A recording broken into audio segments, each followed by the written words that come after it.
pause once or twice. You might know for sure. I know it's once you can pause, or is it unlimited?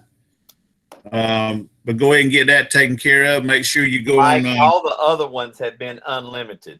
Okay, that's good. Like I said, it runs through the 25th. Make sure you do your state clinic and get that little certificate or whatever they give you at the very end of that. Let's get that done. All that is on Dragonfly.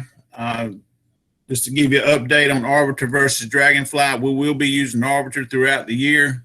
The schools are not going to switch over to Dragonfly at this time. There was a lot of questions and needed some answers and some things they needed to work on to get it compatible to Arbiter, where it make it easier on all of us as far as scheduling and you accepting your games and getting your games. I tried to send y'all emails off Dragonfly and it wouldn't go. So that was one of the issues. Remember, you got to make an 80 on the exam to be eligible for any kind of playoffs, varsity level. I think you can make a 75 and still be eligible to call.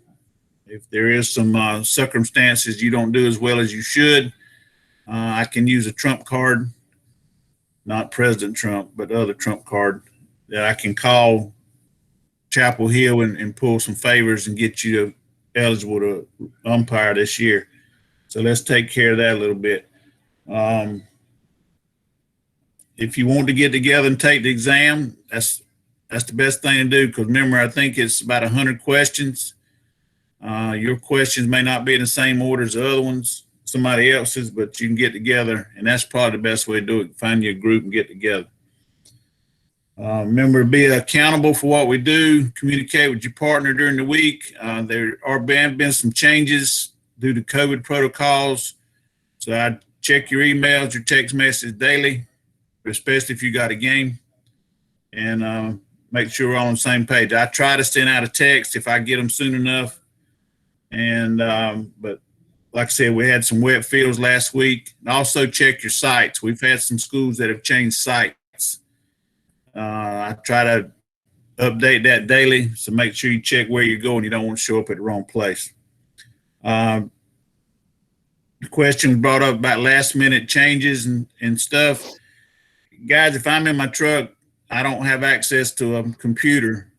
Now, some of you have asked other regional supervisors what Mr. Craycraft's job is. Mr. Craycraft's job is my IT person.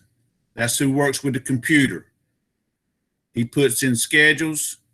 He doesn't assign games at all. I'm going to say that 3 times. He does not assign games at all. He does not assign games at all. If his name does show up on an assignment slip or an email or a memo, that is a correct directive from me. He's going to start signing them. It'll come Craycraft, but he's going to come from Mike Parnell. So quit asking these other regional supervisors who Aaron Craycraft is and what his job is. I just told you. He does not assign games. So if it comes across there with his name on it and you got a problem, you don't want the assignment, call me and we'll discuss it. But he does nothing without my directive. Please get that through your head right now. Okay? I've dealt with this problem. Somebody complaining about him the last few weeks, last couple of months, and I want it stopped right now. Nod your heads if you understand, because I want it stopped. Okay? If you got a problem, 910-234-4512. That is my direct line. Okay? Enough said. I hope everybody understands. As John said, I did change some games this morning. I took some people off some games, trying to work with football and work with Neil a little bit to get those football games covered. So if you do get taken off a game, you should be getting a football game if you're a football official. Neil and I have been working together the last couple of weeks on that, and I've had some officials call me, asked to be removed from a baseball game where they could do a football game. Okay, now I'm going to open up for questions real quick before Greg gets started. This will be a rules session tonight, and we'll move forward from there. Anybody got any questions for me? Okay, all right, Greg. All right, thank you, Mike.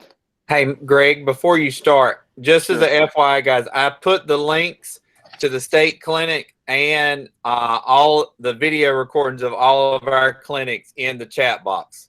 So if you need either one of those links, the state clinic link and a video of all of the clinics that we've had are in the chat box. Thank you, John. Okay, let's see, just to check, John, do you see a full screen? I see your slide bank on the side. This happened to me last time.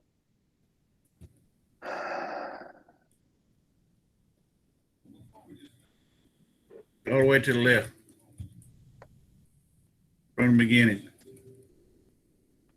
Oh, you're going to have to hit connect or something there. There we go. Okay. No, it's showing up. You must be using two screens. All right, stand by. I mean, your PowerPoint's showing up big. There, well, we might have. Mike, it went away. It's coming. Come on, man. You're smarter than that. Yeah.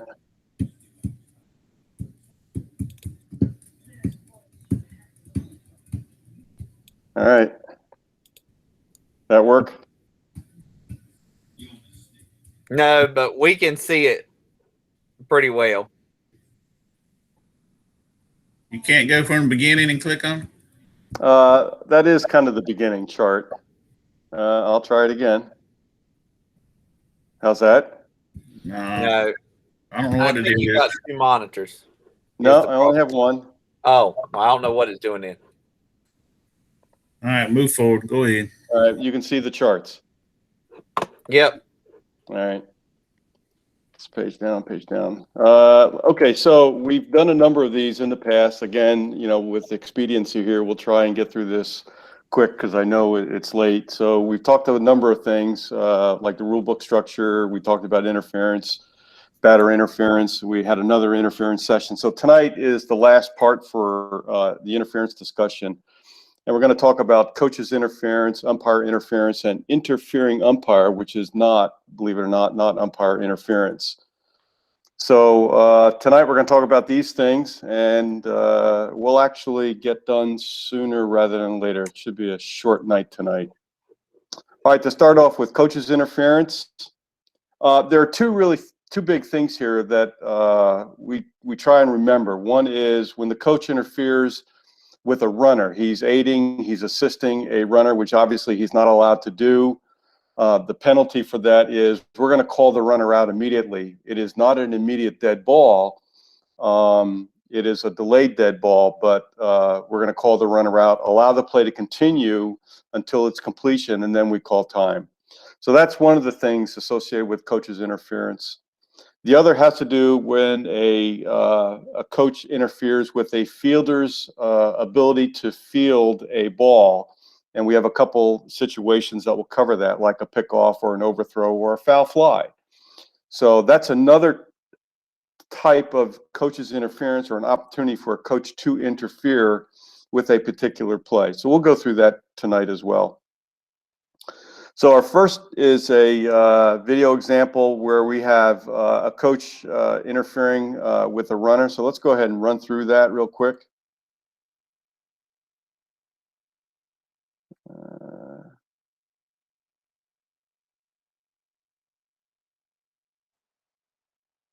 There you can see he's rounding third. We got a coach. We have contact between the coach and the runner. So you have to ask yourself, okay, well, a coach is not allowed to physically assist a runner. So my interpretation of that is a coach isn't allowed to grab a runner and move him into a direction, forward or back.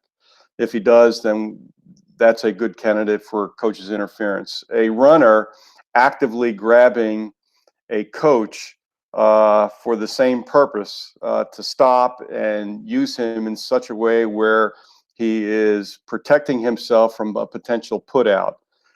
If a coach pushes a runner, obviously that's aiding and assisting, and we would have interference on that as well. Or pulling the runner. If he's advancing to home and he really doesn't want him to do that, he'll grab him and pull him back to third. So those are kind of some examples of what physically assisting means in assisting a runner. But there's also another kind of coach's interference where a coach potentially could interfere with an ongoing play. So we're going to show you two plays here. One is we have an overthrow at third base, and our third base coach is going to potentially interfere with the pitcher who's retrieving the overthrow. And then we have a pickoff at first base where the ball gets away from the first baseman, and we potentially have a coach interfering with that play. So let's go ahead and take a look at those two plays. Throwing into third. There's the coach. Here's our pickoff. It gets past the first baseman. Our first base coach falls down. He potentially could alter the path of our first baseman to the ball. So in both of those, actually in all three of those situations, in our runner example, the runner is already attempting to stop. So you might have to judge whether there's any meaningful advantage of him making that type of contact. And if you decide not, then obviously you have a no call. In the two fielding examples where we have the third base coach in the coach's box, which is where he should be, and the first base coach close enough to the coach's box, but he inadvertently falls down, in either of those, there really is no apparent intentional act by either coaches to interfere with the fielder's ability to field the play. You could also argue that the contacting or any altering of a fielder for those plays might more be deemed incidental. So you might judge or side with the fact that in all three of these examples, we wouldn't have any call to make for coaches' interference.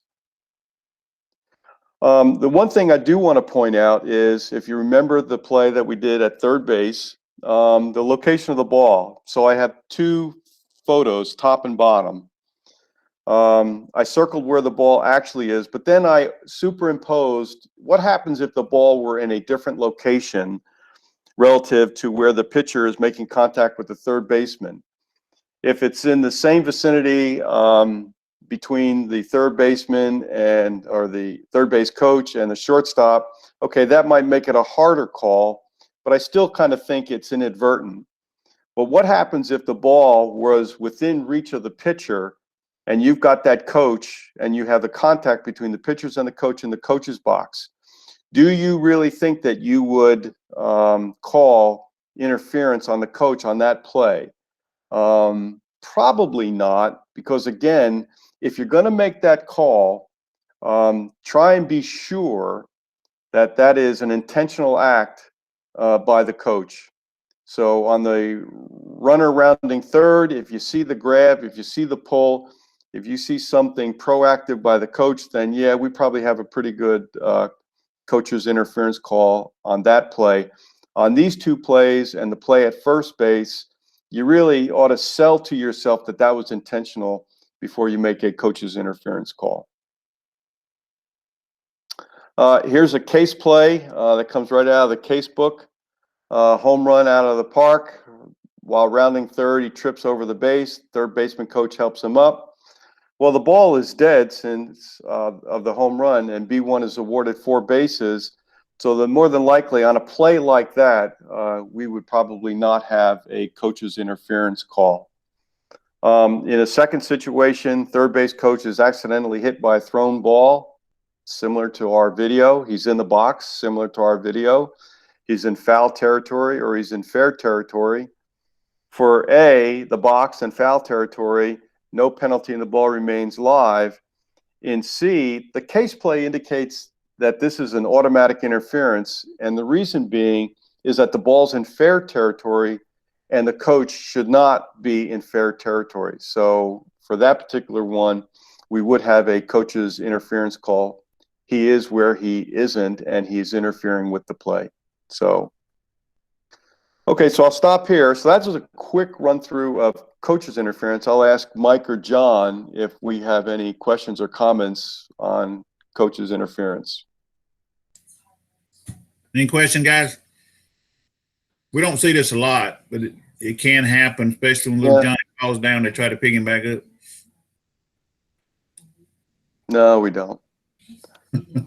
Okay, but what we do see more of more than at least coach's interference, is umpire interference. So we as umpires, we're out on the field, we're in the field of play, whether if we're in our A position, B position, C position, or behind the plate, we potentially could interfere with a play. So there are rules in the rule book that covers this. So let's go ahead and run through what we might see that might occur behind the plate for umpire interference. That might be a catcher's attempt to put out a runner, or we might have a lodged ball in our equipment. Then we'll transition over to the base umpire and talk about how a base umpire could potentially interfere with a play. And then we'll finish up and talk about an interfering umpire, which is not umpire interference. There are no rules in the rule book that addresses interfering umpire. Interfering umpire are those plays where we get involved in a play, but there is no rule for it, and we'll talk a little bit more about that when we get there. So let's go ahead and start with plate umpire interference, catcher's throw and a live ball, lodged ball in our uniform. So here, our plate umpire, he's making a call. A catcher's coming up, he's making an attempt to put out a runner, and unfortunately, you know, we get in his way. We may be too close. We may have made a last-minute motion, which got us into his line of throw. In this particular case, what we would do is it would be a delayed dead ball, and this would be very similar to like batter interference.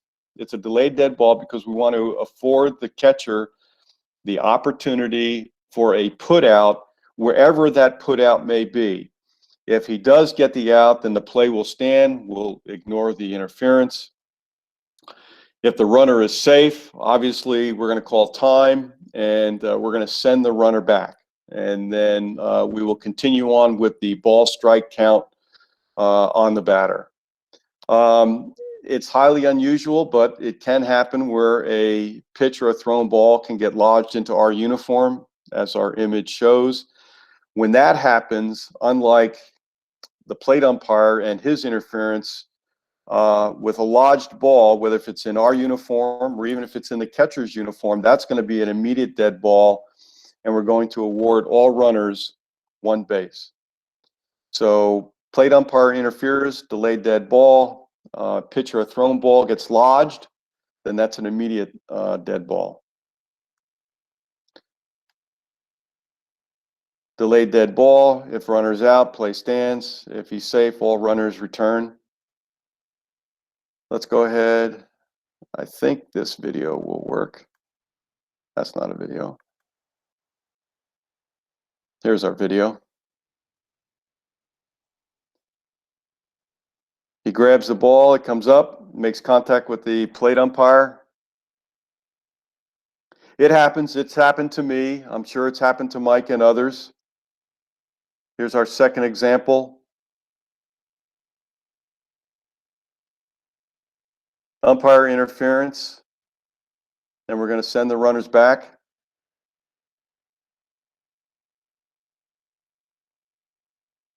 You know, again, sometimes this might happen because we're a little bit too close. We might be close because we want to get the best view of the strike zone.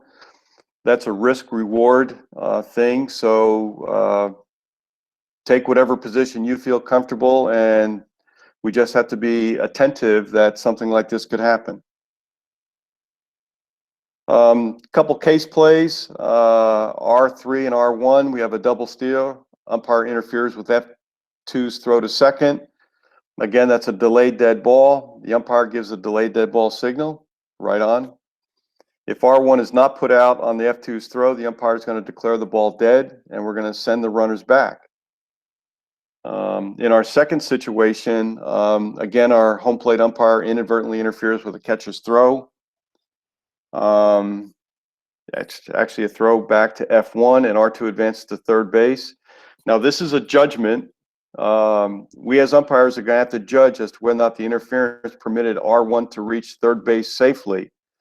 The umpire will send R2 back to second. So that's a judgment element aspect to this type of play, where we will have to determine if the interference had created an effect, a negative effect on the play. Lodged in a uniform, not much here because we generally don't have this happen, but obviously it has happened once. The takeaway from here is that this is going to be an immediate dead ball.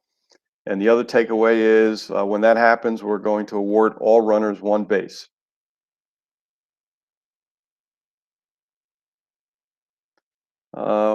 In the absence or in the, well, okay, we'll go ahead and run through this real quick.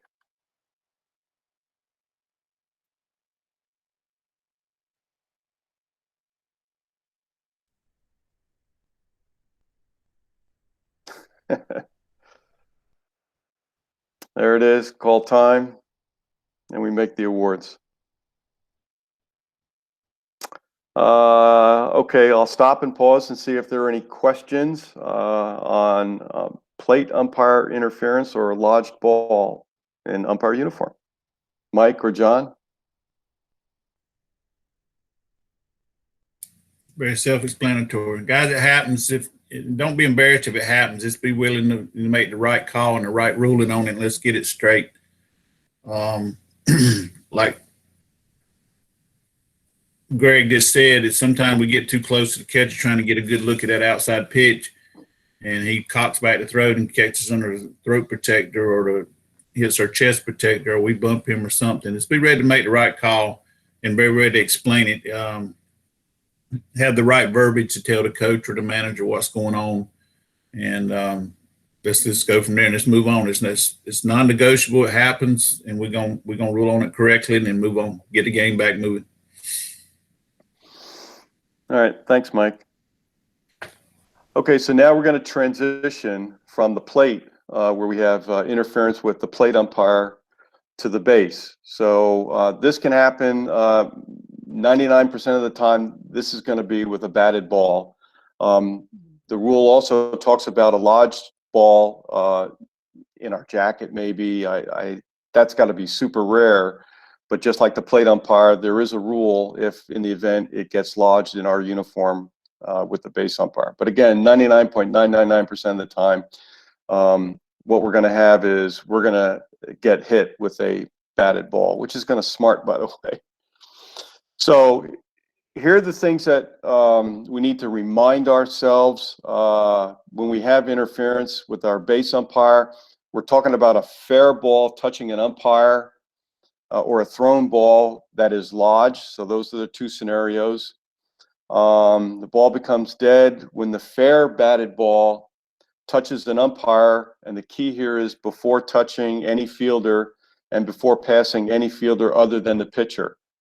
So I have 3 scenarios here. In scenario A, we have a batted ball which hits our base umpire in the B position, which could have been fielded by F4. Well, it occurred in front of F4, so that's going to be an immediate dead ball, and we're going to award the batter runner first base. In B, we have a batted ball. It gets past our first baseman, and it hits our A position umpire after passing the first baseman in fair territory. That is going to be a live baseball because it has passed an infielder.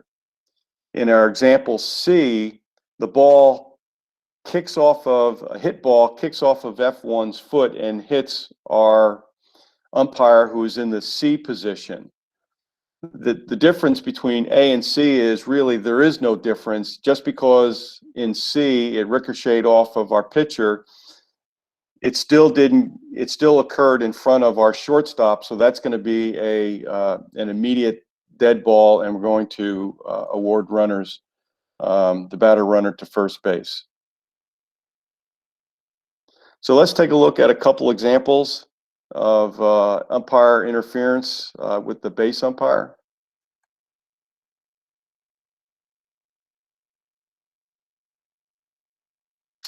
That's gotta hurt.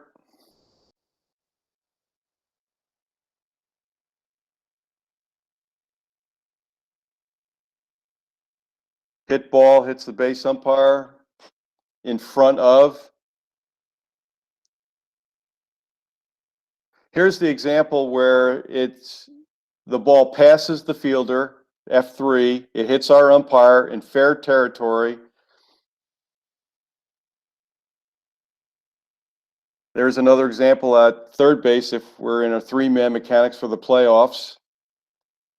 So the takeaway here is obviously the ball has to pass a fielder. If it does not pass a fielder and it hits an umpire, then we have umpire interference. It's an immediate dead ball, and we award the batter runner first base. Other runners on base return to the base occupied at the time of the pitch. The only way other runners advance is if they are forced to advance because of the batter runner advancing, being awarded first base. So again, the takeaways are, if we get hit and the play is in front of a fielder, that's going to be an immediate dead ball. If we get hit and the play is behind the fielder, and again, these are fair balls, then in that situation, that scenario, it's a live ball and you're going to play on. So we talked about umpire interference, the plate umpire. We talked about umpire interference, the base umpire. Now let's talk about an interfering umpire, which again is not umpire interference. And I have two examples. Our first example is behind the plate or with the plate umpire. And our second example is with our base umpire. So the difference here is it is only umpire interference if the act, which we saw behind the plate and in the field, is specifically identified as umpire interference in the rule book. An interfering umpire, this is not limited to just the physical contact, but it also can be the result of conveying inaccurate information. Things like an inadvertent infield fly call or no call. You know, if we have an infield fly situation and we don't call it, it is still by rule an infield fly situation. If we do not have an infield fly situation and we call it, then we have potentially influenced the players and the runners, but that's an interfering umpire action, and there is no recourse in the rule book that would allow us to change whatever the result of the play was. We can also do that with the wrong number of give players and coaches the wrong number of outs or the number of correct balls and strikes. And as a result of that, a play ensues and players act upon the information that we provided them, which was wrong or inaccurate. Unfortunately for us, we're going to have to eat it. And the result of the play is going to stand because there's nothing in the rule book that would allow us to correct that action. The players and the coaches are ultimately responsible for knowing the game situation, the infield fly, like we talked about, or the number of ball strikes and or outs. So as a result of us interfering incorrectly, the results of those plays are going to stand. So again, interfering umpires, when an umpire interferes, it alters some part of the play without penalty or inadvertently causing stoppage of the play. Again, it is only umpire interference if that particular act is specifically identified in the rule book. So here's a comparison between the two. With umpire interference, where we hinder the catcher or we have a lodged ball, but with a interfering umpire, there are no rules in the rule book that talk about that. Again, the play will have to stand, and the coach may be justified in getting a pound of flesh out of us if we were the cause of it. So here's an example where we have an interfering umpire that has resulted in a close play at the plate. And so let's go ahead and take a look at that. Again, I didn't put in the disclaimer. A number of these videos are MLB or NCAA. They're 3 or 4 man. So just ignore all that. Take a look at the play at the plate, and we'll see what happens. Our runner's rounding third. There goes our umpire because it's a rotation play. Play at the plate. So imagine we're in a two-man crew, our plate umpire is rotating. He's getting too close. He alters the path of our runner rounding third. And now our runner who had rounded third and had to pass an interfering umpire is called out at the plate. That call is going to stand. There's nothing a coach can do. There's nothing that we can do because there's nothing in the rule book that would allow us to change the result of this play. So the result of the play would stand. So here he is. He's coming up for the rotation, and we do this in two-man mechanics. We get too close, maybe not have given the runner enough room. He's altered the runner's path. As a result of altering the path, he now has to take a longer stride, a more time-consuming stride to the plate. And now we have a play at the plate, and we have an out call. The out call is going to stand. Now, guys, in two-man, like Greg said, some of this is four-man, three-man. In two-man, you'd already be on the inside, so that shouldn't happen unless he chases you onto the grass. So you should already be on the inside going to the cutout. Good point, Mike. And I know I do this too. I work two-man, I work three-man. When I'm in a rotation, I need to know if I'm in three-man, I'm on the outside. If I'm in two-man, I'm on the inside. Are there times when I'm probably leaning towards the outside too much in two-man? Yes, I am. And I have to catch myself and make sure, like Mike said, to make sure that we're on the inside. So here's another example where we have an interfering umpire. This is, again, with the plate umpire behind the plate. But remember, the catcher is only protected umpire interference when he is making an attempt for a putout. It is not umpire interference if he is fielding the ball and we inadvertently get in his way for the play. So here's our example. We may have slowed him down. He may have had the opportunity to catch that pop-up, and we try to read the catcher. We try to allow the catcher to clear us. The catcher may be a little bit more faster than us, and we may bump or we may alter his path, and he may not have the opportunity to catch what would normally be a catchable ball. And in this particular case, again, the play will stand. It's just going to be a foul ball. But the other point I want to drive home is it's only umpire interference when the catcher has an opportunity for a put out on the bases, not when he is fielding, as in this video, a pop foul fly. We have a drop third strike. Catcher moves to pick up the ball and throw it to first. That has happened. Plate umpire moves to see the resulting action. That too has also happened. And he inadvertently interferes with the catcher's throw, which sails into the outfield. The batter runner advances to second. So in that particular case, it is only umpire interference if the act is specifically identified as umpire interference in the rule book. So unfortunately, by rule, umpire interference is only when the plate umpire hinders, impedes, or prevents the catcher's throw, which attempts to prevent a stolen base or retired runner on a pickoff. Any other occasion, the umpire hinders the play is to be considered incidental contact. So the result of this play is going to stand, and we can't do anything about it. So we go from behind the plate to the bases, where we have an interfering umpire. Typically, what we will see in a two-man crew is when we have a base hit to the outfield, we're coming into pivot from A to the inside.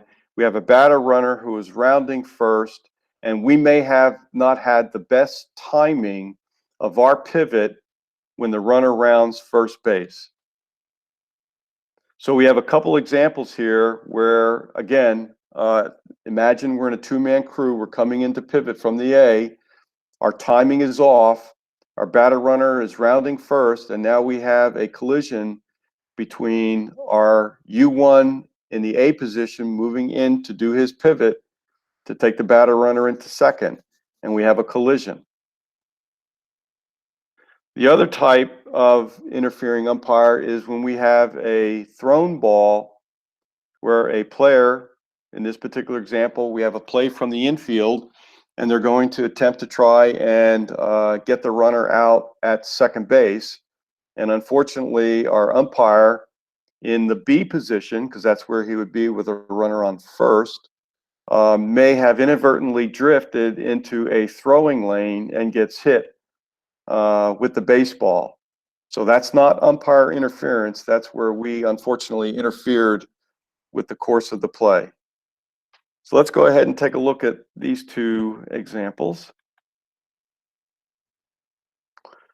Rounds first, interferes with our umpire from the A position coming in. That's what would happen in a two-man crew.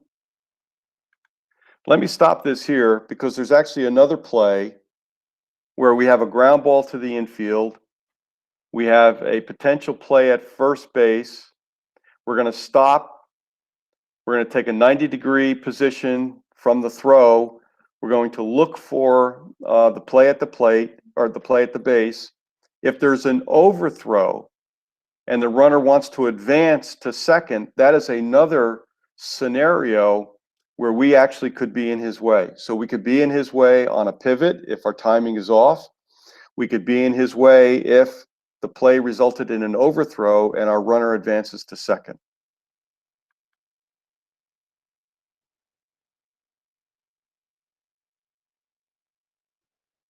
There's our overthrow. Our runner and our umpire collide. It's not an immediate dead ball. This is a live ball, play on. Our runner had advanced to second and he was called out. That play stands.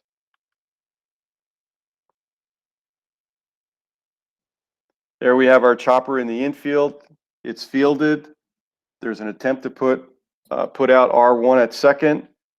Our umpire was inadvertently in the throwing lane. He gets hit. That's a live ball, and we continue play. So usually, as I already indicated, when we have a collision with a runner and an umpire rounding first, it could be the result of our timing or an overthrow, or a couple other plays, but it more than likely will be one of those two. And when we're in the B position or in the C position, it's usually we're trapped in a throwing lane, or we inadvertently get into a throwing lane. And these are examples again of an interfering umpire. The ball remains live, and putouts can be made on runners if they so choose to advance. They advance at their own risk.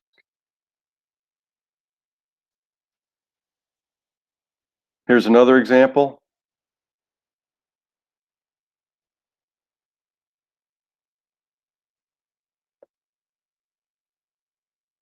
This will only occur when we are in the playoffs and we're in a three-man and we have an umpire at third base. Again, playoffs three-man. But I put this in here because I wanted to show how an umpire making a safe out call may be a little bit too close and interfere with the play. And obviously the play is going to stand, and there's nothing that the coaches can do about that. So that's a quick whirlwind of coach interference, umpire interference, and interfering umpire. So that concludes all of the work that we've done for interference, parts 1, 2, and 3. If there is an opportunity in the future for more rule reviews, then we have the opportunity to look at obstruction and some pitching rules. And if need be, if there's another opportunity above and beyond that, my recommendation would be for us to go back and take a look at the new designated hitter rule changes. I know we were supposed to cover that in one of the sessions. We actually skipped over that. If there's an opportunity for us to go back and get that before the season starts, I would recommend we do that. And with that, that's it, Mike. If there are any questions or comments. All right, Greg, we will get back to that DH because that's going to be a biggie. I get phone calls on it daily from coaches I don't think they understand it fully yet either. So we'll get back to that one, probably the next section in April, before the season starts. So we're going to have a bunch of rules. The next two in April will be rules. Any questions for Greg on interference? And guys, we were on another call earlier tonight, and then we talked about that. When it does happen, you just got to have the intestinal fortitude to make that call and make it with conviction, make it strong. Once again, know the verbiage and the rule that you're going to explain it to the coach and let him know what's going on, and we'll go from there. Okay. If there's not any question for Greg, I will tell you next week, we're very excited. We're going to have Tom Honick, and I thank Greg next week for setting that up. Tom is another minor league instructor down at the academy. He's also a seasoned umpire, and he's going to talk about some mistakes that we make and also the two-man system and flaws in the two-man system and things and how to get better at that.